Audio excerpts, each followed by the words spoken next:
Boa tarde a todos e a todas.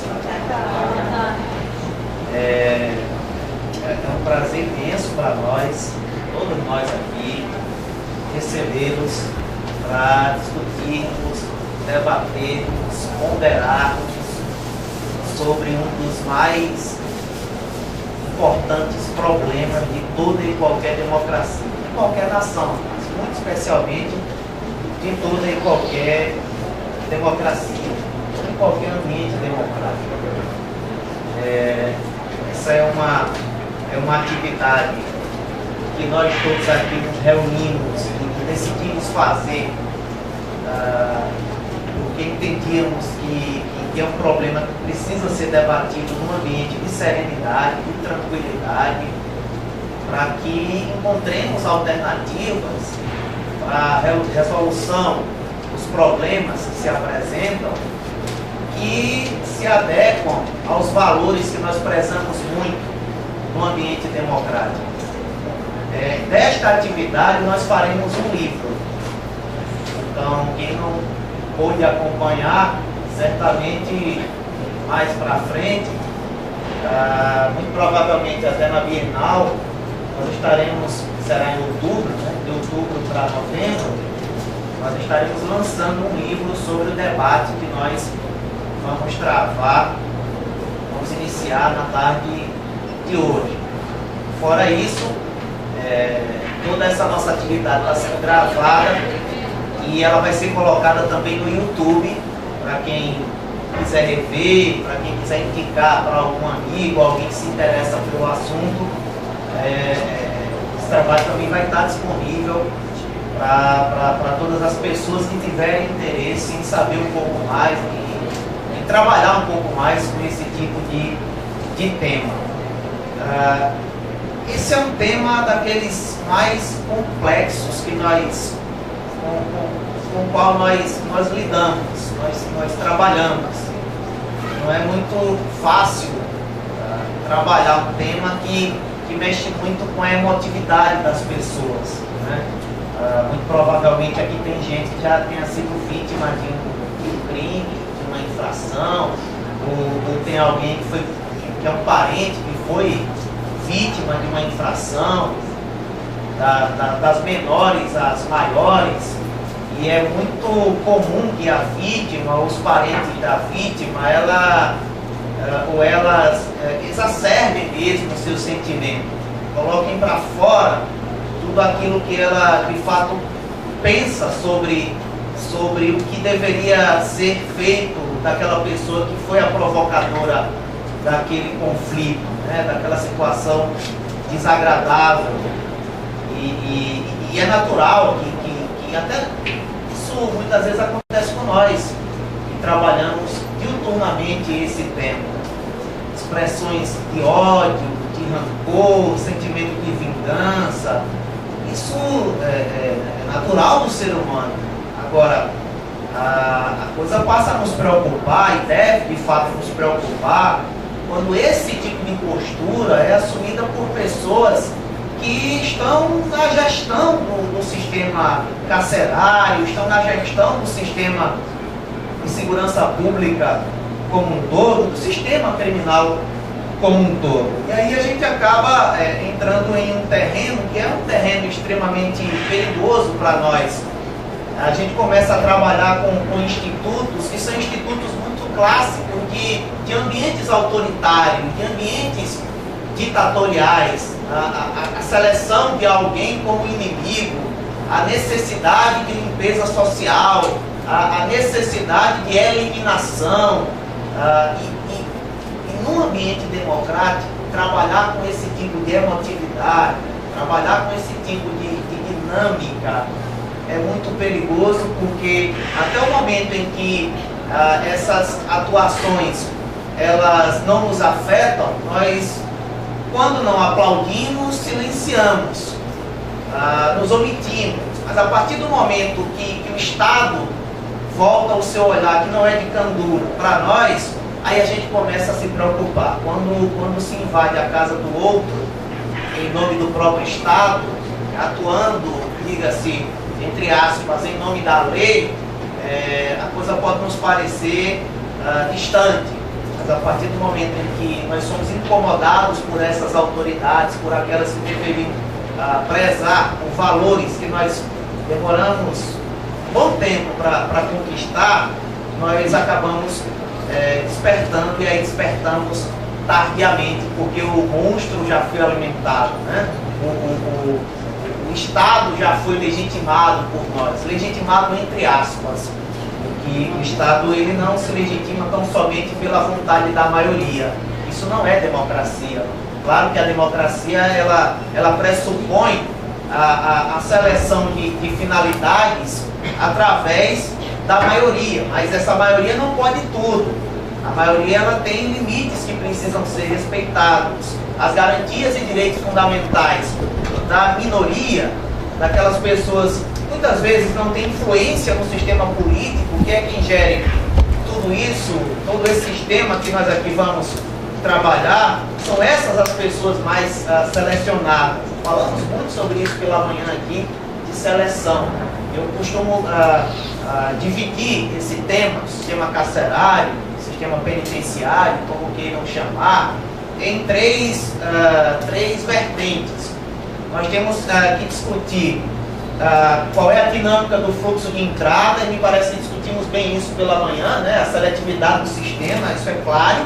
Basta ver o perfil do nosso preso, digo não só do preso alagoano, mas do preso brasileiro, é geralmente negro, pobre, gente que muitas vezes não tem a condição de influenciar diretamente no funcionamento do sistema, de propor efetivamente mudanças no sistema. Mas claro que a gente não pode ficar naquela concepção rasa de que o preso é tão simplesmente uma vítima da sociedade. Não dá para reduzir a tal ponto essa complexidade. É preciso aprofundar mais, é preciso discutir mais isso, e é preciso ter em mente que são inúmeras as variáveis que fazem com que a gente conviva com o quadro com o qual nós convivemos. Mas eu dizia que divido esse tema em três vertentes. Esse fluxo de entrada, que certamente alguns professores aqui vão tangenciar, não com tanta profundidade, muito provavelmente porque trabalhamos isso pela manhã. Também é muito importante que nós discutamos de que forma esse sujeito selecionado, privado de sua liberdade, seja qualquer que seja a natureza dessa privação cautelar ou por força de uma condenação definitiva, transitada em julgado, é preciso discutir a permanência dele no sistema, né, de que forma ele é tratado, de que forma o sistema lida com esse sujeito, e é também preciso discutir o fluxo de saída. Nós todos aqui temos certeza disso, sabemos que o fluxo de entrada é muito maior que o fluxo de saída. E deveria ser ainda maior se nós tivéssemos, digamos, uma certa efetividade do sistema de segurança pública. Pela manhã nós falávamos que há mais de 300 mil mandados de prisão em aberto.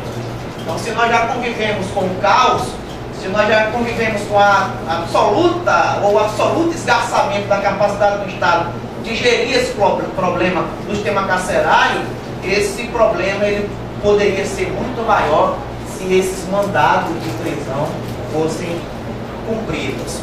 E aí me parece que professores que aqui compõem esse debate conosco, já no final eu apresento, perdoe que eu acabei me empolgando falando e não os apresentei, mas faço isso já no final da minha fala. Penso que é muito importante também que a gente fique alerta para determinadas iniciativas no Congresso Nacional que tem um potencial prejudicial considerável para o que nós aqui vamos trabalhar.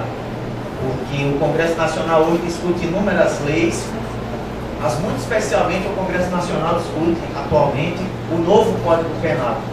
E o novo Código Penal, que é o projeto de lei 236 de 2012, ele acaba com o livramento condicional.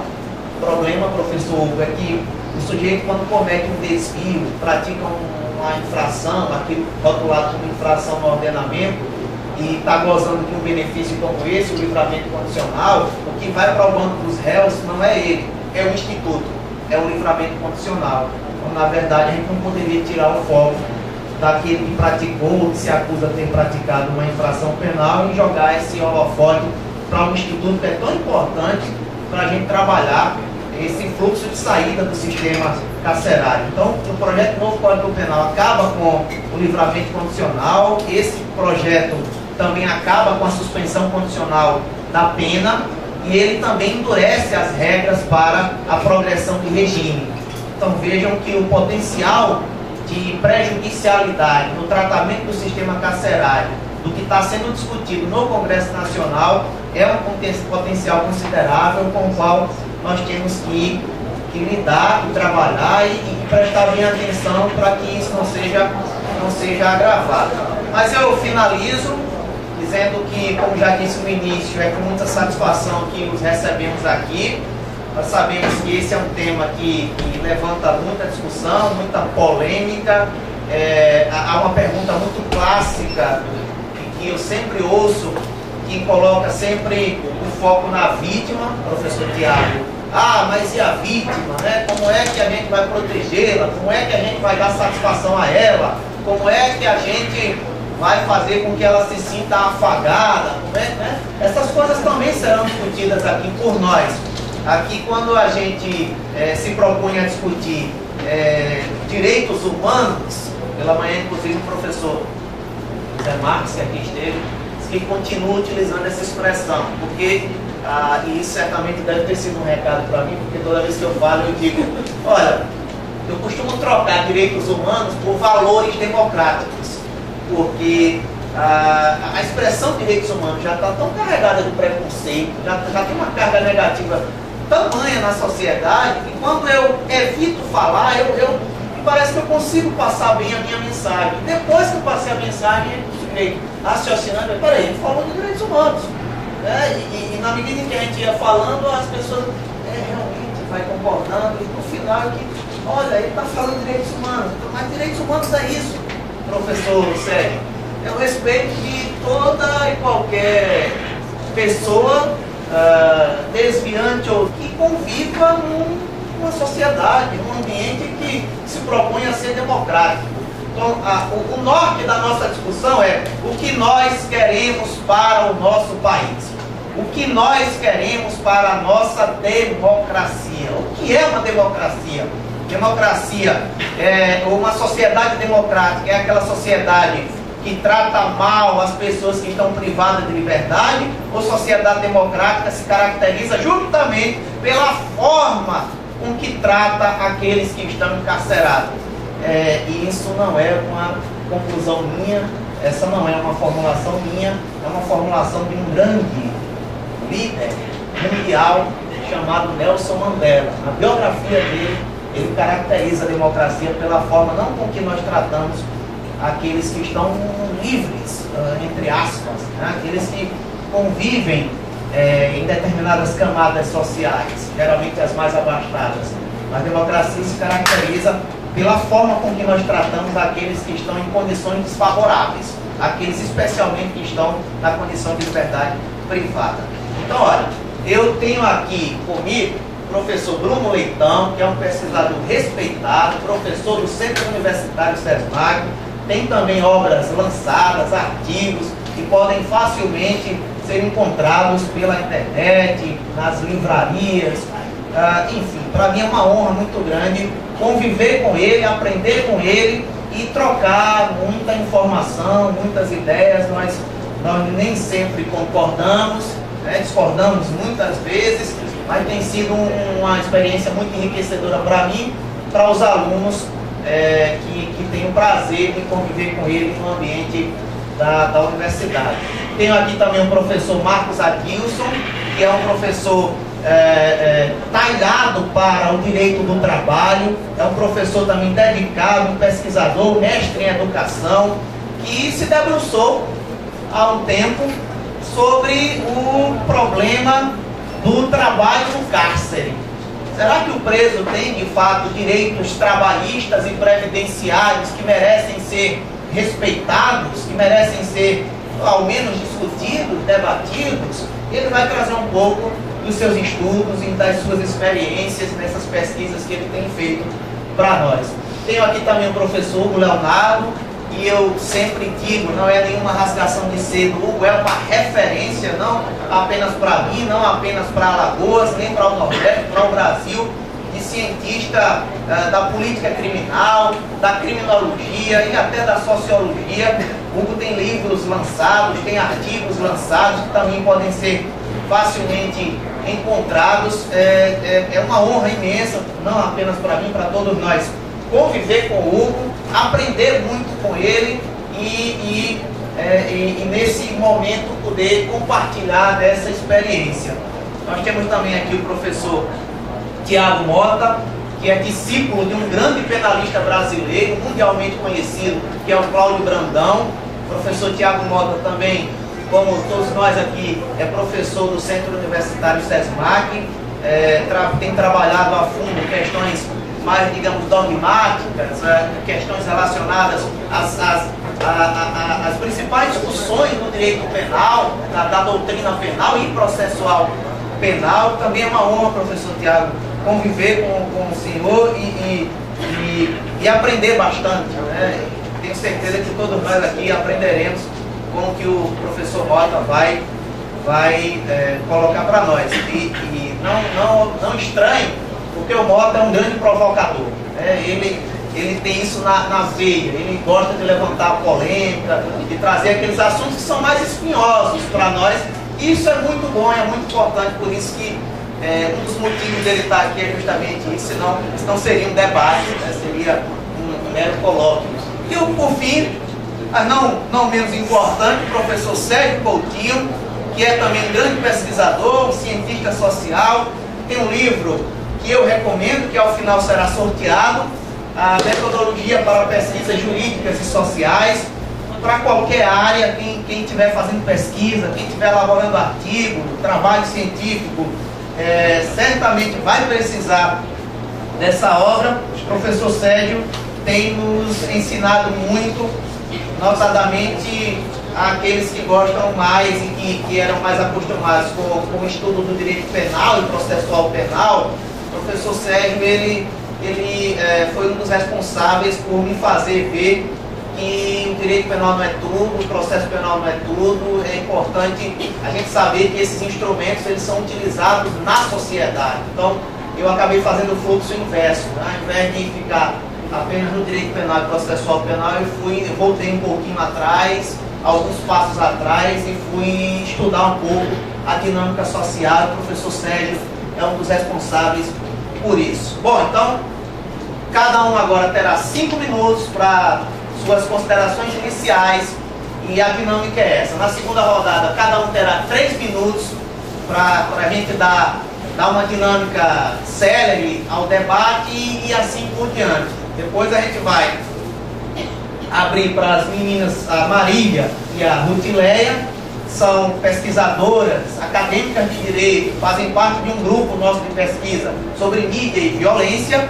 Elas vão falar da experiência que foi pesquisar a forma com que a mídia lida com a notícia sobre violência aqui no estado de Alagoas. Elas pesquisaram alguns portais dos mais acessados aqui no estado, e elas vão ter essa oportunidade de passar essa experiência para vocês. E aí, já acho que na quarta rodada, vocês vão ver que a coisa vai ser bem dinâmica. A gente abre para algum questionamento, alguma ponderação, enfim, alguma crítica, e aí volta para que a gente possa responder e se encaminhar para o final. Então, professor Bruno Leitão, por favor, dê a honra de suas considerações iniciais. Bem, pessoal, primeiramente, boa tarde a todos. É um prazer ver essa sala cheia, com uma mesa de pessoas que são meus amigos pessoais da academia. E assim, para iniciar, na verdade, eu gostaria de fazer um introito, porque eu sei que algumas pessoas aqui não são da área acadêmica de direito. Então, falar um pouco sobre o sistema carcerário. Pensar a forma de punir no sistema carcerário que vocês conhecem é uma coisa que faz parte da modernidade. Porque eu visualizo dentro da história do direito penal essa forma de punir através da privação de liberdade como algo moderno que surgiu basicamente do direito canônico e eclesiástico. Por quê? Eu tenho como finalidade de apenas punir Essa é a primeira e majoritária de todas as formas que eu tenho de visualizar a consequência da conduta criminosa, para depois verificar que essa punição também serve de coação psicológica para que a pessoa saiba que, tendo a norma, sabendo a consequência, eu não venha a delinquir. Mas precisamente essa forma de punição dentro do sistema carcerário é também um pouco visualizada a um momento histórico semelhante de quando eu passei a ter a noção de privar a liberdade também poderia ser uma espécie de pena. Por quê?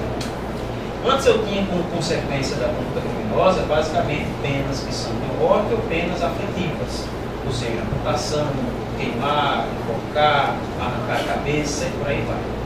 Então, a partir do momento que eu tenho direito canônico vinculado à ideia de Estado, eu passo a ter uma noção de visualização da pessoa que comete a conduta delitiva, porque uma pessoa que, sabendo que existe uma norma, como é que eu posso dizer?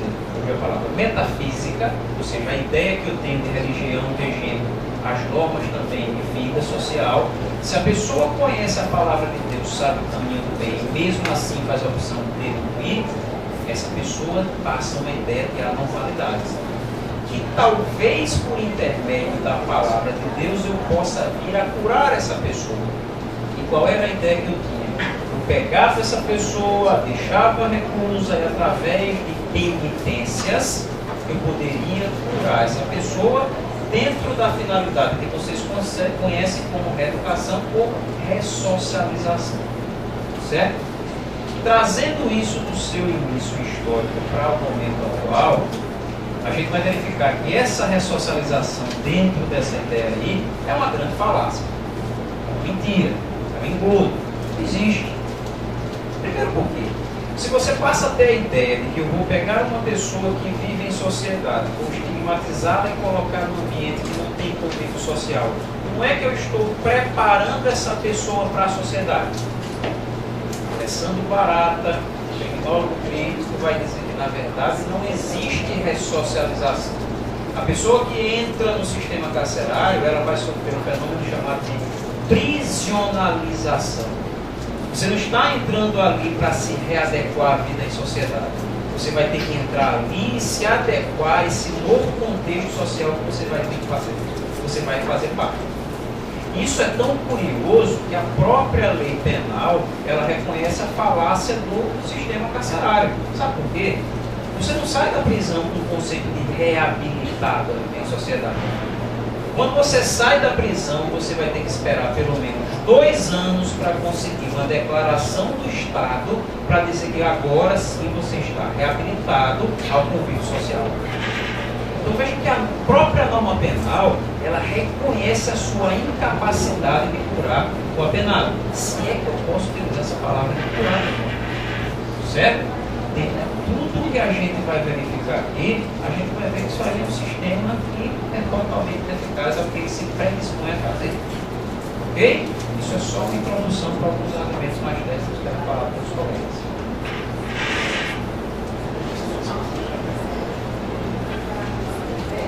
Boa tarde a todos. É uma honra narrável e não inenarrável estar aqui presente nessa feira de estudiosos, vamos dizer assim. E a primeira pergunta para explicar seria o seguinte: o que é que um advogado trabalhista está fazendo? Não é? Eu seria um coringa entre 5 quadros? Possivelmente poderia pensar isso, né? Mas nós discutimos, eu sou França pelo convite. Mas não, a essência não é essa. A essência é diferenciada, o alcance é maior, a flecha vai mais longe. Na verdade, se falou aqui, eu preciso também, porque as pessoas aí também não são direito a oportuna aplicação do mundo, preciso lembrar que os direitos sociais trabalhistas, ou apenas os direitos trabalhistas, como que é hoje a jurisprudência pátria, eles nasceram em 1941, sob a vigência do governo Vargas. Em 43, a consolidação da lei do trabalho, ela veio caracterizar os direitos sociais. O senhor Sérgio, a sua sociologia direta, sabe muito bem disso. E há um diferencial quando você pensa em trabalhar. Todos nós temos um tipo de trabalho aqui, qualquer que seja o trabalho, né? Até freelance, que é considerado nessa essência. Eu também preciso alcançar que esta consolidação da lei do trabalho, da lei trabalhista, né, ela deve também chegar ao ponto, tá, de alcançar esse apenado. Professor Bruno, isso é uma coisa interessante, né? Podemos dizer, a partir de 2 anos é que você vai estar apto. Nós temos ali 2 faces. Eu fiz uma observação aqui para o professor França no seu introito. Ele falou valores sociais e direitos sociais. Na área trabalhista nós falamos de direitos sociais. É como um conceito diferenciado de direitos humanos, né? Ou valores democráticos, na verdade. A amplitude é maior, é muito maior. Então, na verdade, o que se procura, e aqui eu trago um livro que me foi emprestado, talvez até por imposição, eu não sei, né? Ele disse, leia, você vai fazer parte lá, esse rapaz é culpado, né? Ele é culpado em muita coisa, né? Não foi esse não. Eu tenho medo de gente que já morreu. Não, eu não foi esse não. Mas eu li, mas muito bom. Não tenha dúvida. E vai chegar aqui também. Olha que coisa interessante. Ele me presenteou com um livro, né? Depois que eu me presente, porque se eu devolvo, tal, enfim, eu vou. Então o que acontece? Quando ele falou para mim, olha, tem um livro que é interessante, você poderia até trazer algumas ideias na sua área, já que a área do trabalho, ela envolve muita relação de emprego. Quando se fala em trabalho, eu digo, eu sou empregado, não é? Eu sou servidor público, mas esquece, de modo geral, o que acontece dentro do sistema carcerário. Será que aquele apenado, que é essa expressão adequada pela LEP, né, ela pode alcançar mesmo os direitos? É claro que eu não vou concordar integralmente, nós estamos aqui num debate com o Rodrigo, na verdade, do Estado, né? Tetradeto, que usa do Estado, um dos autores do hino nacional, né? Não seremos todos de um modo geral nesse sentido. Mas, de qualquer maneira, existem alguns tipos de trabalho que efetivamente podem ser alcançados. O direito social não está só fora da sociedade quando a pessoa não está cometida, por exemplo, por um delito, ou então carrega a peixe de um delito. Muito pelo contrário. Penso que pela manhã, a trajetória que foi discutida aqui alcançou muito bem isso. Está perguntando aqui onde. Inclusive tem uma reportagem da Veja essa semana agora que fala da menoridade, e ela fala exatamente uma coisa interessantíssima, né? O que é que vai acontecer se houver essa redução? Porque não se aguenta mais de gente. E como é que o Estado vai bancar o quê? Por exemplo, o auxílio reclusão, que muita gente hoje já não sabe, mas custa R$ 1.879,70, muito maior que o salário mínimo. Quer dizer, são essas questões. Outra coisa, o trabalho do preso, no regime semiaberto, né, e fechado, efetivamente vai conseguir levá-lo a voltar à sociedade, tem disciplina, o nosso querido, voltar à sociedade com uma essência maior, uma essência de trabalhador? Muito pelo contrário. E aqui eu volto a um sistema que eu agora posso denominar de trilogia. Aqui, fluxo de entrada, fluxo de saída e permanência. O maior problema é a permanência. Porque parece que o trabalho que se aprende, todas as vezes, os colegas aqui que vão me suceder, eles não estão muito preocupados com a essência do trabalho em si. Por exemplo, quem é que pode pensar o trabalhador tem direito, o trabalhador apenado tem direito a férias? Se a própria LEP, no artigo 28, ela diz que efetivamente, ela diz que não se aplica aos apenados a CLT. Onde é que eu vou buscar essa resposta? Eu direi rapidamente, na Carta Constitucional. Essa é a história que o Rodrigo disse. Quem vai falar aqui? Muito obrigado. Boa tarde. Eu agradeço bastante o convite e deixo aqui público o meu prazer de estar compondo essa mesa com amigos queridos e principalmente para falar de um tema que muitas vezes ele é esquecido, muitas vezes deixado de lado, justamente entre os próprios penalistas. Então nós penalistas, aqui eu estou considerando o amigo Marcelo como penalista ad hoc, né? Estamos aqui todos entre penalistas, até mesmo entre nós. Muitas vezes a execução penal ela é esquecida, subestimada, até mesmo ignorada. Eu diria que a execução penal é como um primo pobre do direito penal. A ponto de chegarem a discutir, essa discussão já não é nova, né, já é antiga, se a execução penal teria até um caráter jurídico. Muita gente diz que seria um ramo do direito administrativo, o que nos parece absurdo. Então, até para realçar a importância da discussão que a gente está tendo agora. E além disso, é preciso que a gente fale de que o cárcere no Brasil, desde a sua origem mais remota, e eu diria que isso não é exclusivo da nossa sociedade brasileira, ele nunca conseguiu concretizar as suas finalidades declaradas. Ele nunca conseguiu atingir os fins que a gente vai entender com a leitura da Lei de Execução Penal. Então eu posso dizer que existe um déficit notório entre aquilo que está sendo declarado, exposto como objetivo, e aquilo que a gente realmente concretiza. Daí eu concordar com as palavras do professor Bruno com relação à ressocialização. Nunca houve ressocialização no Brasil, eu não estou falando do período pós Constituição de 88. Se a gente vai lá atrás no Brasil Imperial, ainda com as casas de correção, a gente vai ver que nada do que estava nas regras da época foi concretizado. E aí a gente começa a se indagar se realmente o objetivo é ressocializar.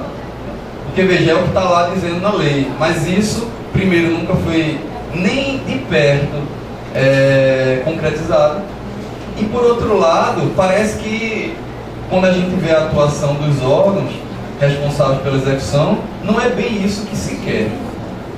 Então está na hora da gente começar a ser menos inocente e deixar de usar esses argumentos, que são argumentos absolutamente míticos. A gente sabe que o objetivo não é ressocializar, mesmo porque é muito difícil a gente conceber que seja possível ressocializar uma pessoa, que muitas vezes não foi socializada, porque quem entra no cárcere já é excluído de antemão. E duas, como é que você vai ensinar uma pessoa a viver em sociedade trancafiando com células absolutamente medievais? Tinha um autor que dizia assim: é como você tentar ensinar um jogador de futebol a jogar dentro de um elevador. Porque veja, você perde absolutamente os laços sociais e tranca ele em cela com dezenas de pessoas violentas e depois quer que ele volte para a sociedade melhor do que entrou. Isso é uma falácia. Então, eu acho que para iniciar o meu discurso, eu queria deixar bem claro que a gente aqui vai tentar fazer uma discussão realista. Então chega desse tipo de ilusão que eu acho que traz mais prejuízo do que benefício para esse tipo de conversa. Um outro problema, que também vai ser tocado certamente por todos aqui, é que a gente costuma pensar que a pena é a resposta para a violência. Mas pessoal, também não sejamos inocentes. A população carcerária no Brasil vem crescendo exponencialmente, uma velocidade vertiginosa. E a violência, será que tem diminuído? Muito pelo contrário. Então vejam, quem acha que a prisão é a solução, se esquece de que a gente está prendendo cada vez mais. E a violência só aumenta. Então, na sequência, a gente continua com o raciocínio. Ah, desculpa. O barulho aqui foi. Então deixa eu aprofundar um pouco mais esse raciocínio. Isso não significa dizer necessariamente que a gente deve abrir mão da prisão, pelo menos hoje no momento atual. A prisão é um instrumento que, no meu entender, é necessário, mas significa dizer que justamente por saber que a prisão não funciona, é que a gente tem que usar ela com muita, mas muita cautela, porque a gente tem um instrumento que muitas vezes causa mais malefício do que benefício, que muitas vezes custa caro à sociedade, mais caro do que a gente costuma imaginar. A gente se esquece, por exemplo, de que o preso não é o único punido quando ele é levado para o cárcere. No seguinte sentido: primeiro, a sociedade, que já carece de recursos financeiros, agora né? Já carece de recursos financeiros, tem que arcar com um altíssimo custo de manutenção dos presos. Depois a gente vai comentar mais sobre isso. E existem vítimas indiretas também. Então vejam, é preciso a gente começar a pensar a prisão como um mecanismo que pode sim ser causador de outros problemas que vêm, digamos, na sequência. Daí a importância dessa discussão.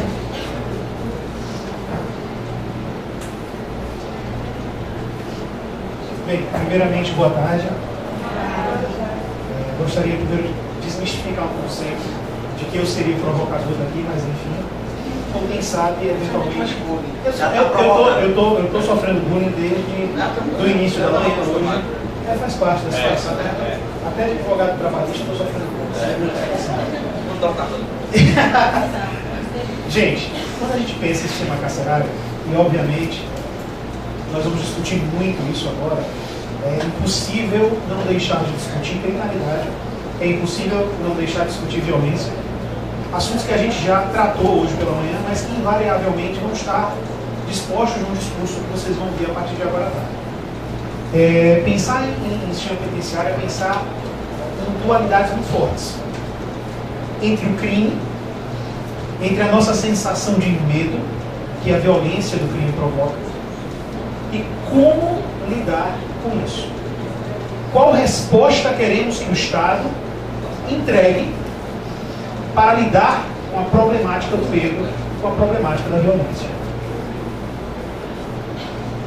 Durante toda a história do direito penal, desde o período da vingança até eventualmente o direito penal e processual penal democrático que eventualmente nós temos hoje, eu não posso negar, e nenhum de nós pode negar, que esse sentimento de vingança está incluído nele. Quando nós vemos o indivíduo ser segregado, a primeira coisa que nos vem à mente é o crime que ele praticou. Mas leve em consideração um trecho, e o França falava do professor Cláudio Brandão. O professor Cláudio Brandão tem uma frase no livro dele, um dos seus livros, que diz assim: se o crime é uma brutalidade, se o crime, baseado no estudo Zaffaroni, se o crime é uma brutalidade, se o crime corrompe, se o crime deturpa direitos fundamentais, a gente não pode esquecer que a pena também o faz. Nós restringimos direitos como forma de punir por um direito que foi restrito pela ação individual de alguém que optou por não se comportar conforme o direito. E vejam que isso traz em si uma contradição muito interessante. A forma que o Estado lida com o crime é praticando o segundo crime. E aqui a gente está falando em sentido ontológico. Existem vários discursos que a gente, obviamente, nós pensamos de forma bastante peculiar a respeito disso, cada um de nós de formas bastante diferentes.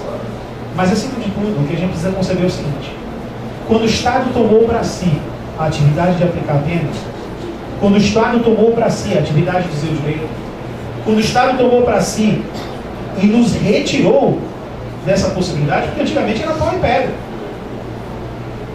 Alguém me retirava o bem da vida, eu retribuía com porrada. Claro, eu não, porque eu sou baixinho e gordo, mas eventualmente alguém que tivesse condição de fazer isso. A questão é: qual a finalidade da pena? Para que ela serve? Partindo desse pressuposto de saber para que ela serve, eu tenho que saber também como lidar com esse indivíduo. E essa história de lidar com o indivíduo não é o Estado querer ser bonzinho, não, gente. O grande problema é que esse indivíduo sai. E quando ele sai? Quem é que eu espero que ele seja quando eventualmente o período de pena dele acabar? Quando eu trato o homem como uma besta, quando eu reifico a humanidade dele, quando numa cela que foi originalmente desenhada para ter 6 metros quadrados individual, e eu boto 15 pessoas lá dentro, onde a pessoa tem que revezar para utilizar o sanitário na frente de todos os demais, quando tem que revezar o sono, quando que para tomar água tem que tomar a água dos restos do sanitário, quando não há insolação, condicionamento térmico, alimentação decente. Eu tive um caso de um cliente reclamando que ele estava tomando sopa de cabeça de peixe com a mão. Essa era a alimentação que estavam sendo servidos para ele. Eu nunca tinha ouvido nem saber de fazer sopa de cabeça de peixe, mas enfim. A cabeça de peixe era pelo visto. Mas eu acho que a cabeça de peixe não era servida junto. O que é importante que a gente conceba é que a partir de agora, todas as discussões que nós teremos, todos nós, ninguém está aqui defendendo a impunidade. O que nós queremos é que a punição atinja algum tipo de benefício. Boa tarde a todos. Quero reforçar, como foi dito no começo das apresentações, que para aqueles que não puderam estar durante a manhã, quando falamos do sistema de segurança de modo mais amplo, estará provavelmente já na próxima semana disponível pelo YouTube na íntegra todo esse nosso debate, desde a manhã até o fim da tarde. É só pela busca, procurar pelo CAITE 2015, rapidamente será possível encontrar toda essa nossa discussão. Estará em vários vídeos, provavelmente, para poder aguentar no YouTube, mas próxima semana já deve estar lá. Antes de começar propriamente minha exposição preliminar, queria desfazer uma injustiça criada pelo excesso de humildade do meu amigo, que pois França nos apresentou e não se apresentou. França Júnior terá seu livro Cadáveres Indiscretos, ele que é um homem vivo discretíssimo, por isso não se apresentou. Será também seu livro sorteado no fim da nossa tarde, de todos. França, que tem sido o nosso líder para organizar eventos como esse, ultimamente. Nós temos vários debates como esse já realizados, em que nós temos, como eu já falei, a gravação em vídeo e a disponibilidade no YouTube, sendo uma iniciativa que fizemos com o professor Sávio de Almeida, por meio de rodas de conversa, de aproximadamente 1h30, e em homenagem ao professor Sávio estamos ocupando o CAITE com uma roda de conversa um pouco maior, em vez de cerca de 1h30, aproximadamente 6 horas de duração. Poderíamos ir para o Guinness dos Records, a maior roda de conversa do Sávio de Almeida realizada em Alagoas. Mas eu acho que o Guinness não vai nos aceitar muito bem nesses critérios. Depois vamos verificar como recorrer. Bom, então, o que eu queria dizer a princípio era aproveitando algumas falas dos meus amigos. França falou da dúvida que às vezes pode vir para utilizar a expressão direitos humanos.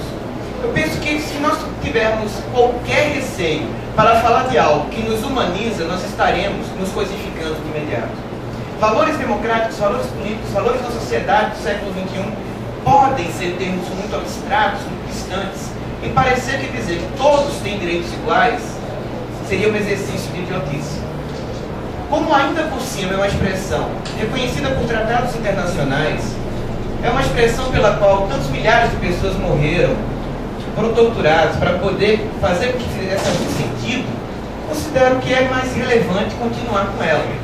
Mas enquanto nós ficássemos cuidando de que palavras se encaixavam melhor para cada coisa, nós estaríamos perdendo tempo muito valioso.